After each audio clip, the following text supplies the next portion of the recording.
So recently there's been a bunch of drama surrounding Hazbin hotel merch and a situation where A24 started sending out cease and desists to fan merch. I'll break it all down. So to give a bit of context before we get into the main crux of the situation, recently fans have been upset because there's been no updates regarding the playbill. Basically, if you purchased the deluxe pre-order package, you were supposed to receive 8 playbills for each episode, with information on songs and the general world of Hazbin. We're now into May and fans still haven't received these playbills, and there's been radio silence regarding this. So fans are understandably a bit upset because they didn't receive something they paid for. Moving on, recently some mugs were released based on the ones some of the characters used in the show, such as Alistair and Vox. These mugs had a limited stock and sold out in about 2 hours. There was a special Alistair trading card that also went out of stock. Pricing wise, the mugs were extremely pricey, being $20 each or $70 for a full set. The price of postage was also a bit of a dice roll depending on where you live, with some fans saying that the price of shipping would be $30 plus. So fans will have to pay over $100 for 4 mugs. I found one tweet which reiterates this. For this user, the Hazbin pin set was $55 and then $115 for shipping, meaning it's $170 for 4 pins. The Alistair mug in particular also received some criticism, since the colour of the mug was a bit too light compared to in the actual show. Fans also mentioned how you could buy fan-made versions of these mugs on sites like Etsy that looked better and were a fraction of the cost. So as you can see from these two situations, fans were rightfully a bit upset with Hazbin's merch. Things got a million times worse, however. Randomly yesterday, fans and merch artists were hit with cease and desists for their stores and merchandise. For example, if we check the Kickstarter website which lists all of the MCAs they've received, a bunch of Hazbin Hotel themed merch like plushies and pins were all taken down by A24,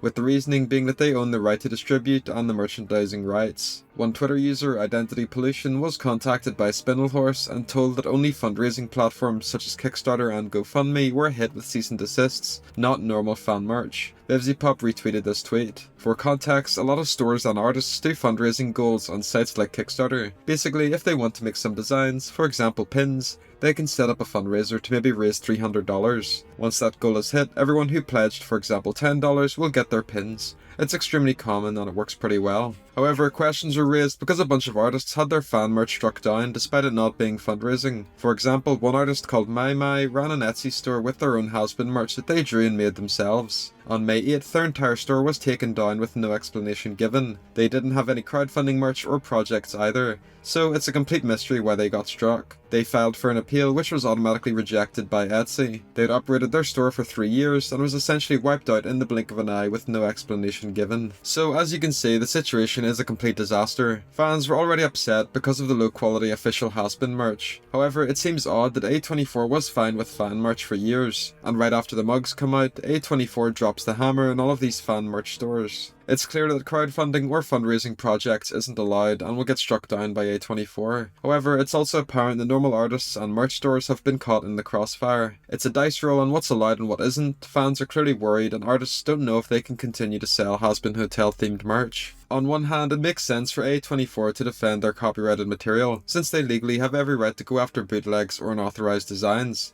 They're well within their rights to do so. On the other hand, they went around it the completely wrong way. They basically sat and waited until the show's popularity surged and then started to wane. Then they hit all of these fan shops with DMCAs and cease and desists. There was no warning or clarification from A24 or anyone else. If they had made an announcement saying that legally they have to go after these crowdfunding sources and give a bit of a heads up, then I reckon most stores and artists would agree and comply with these rules. Instead of doing crowdfunding goals, they'd instead do pre-orders or something along those lines. If using Hazbin Hotel or character names was an issue, then they just swapped them to something else to not infringe. Instead, there was radio silence, and then within one day everyone got hit. A lot of fans were also bringing up how integral fan merch was to the growth and success of Hazbin Hotel, with Vivziepop and the team supporting and purchasing these types of products for years. However, it feels like A24 has just thrown this out the window and started to crack down so that people will instead buy the overpriced official stuff instead.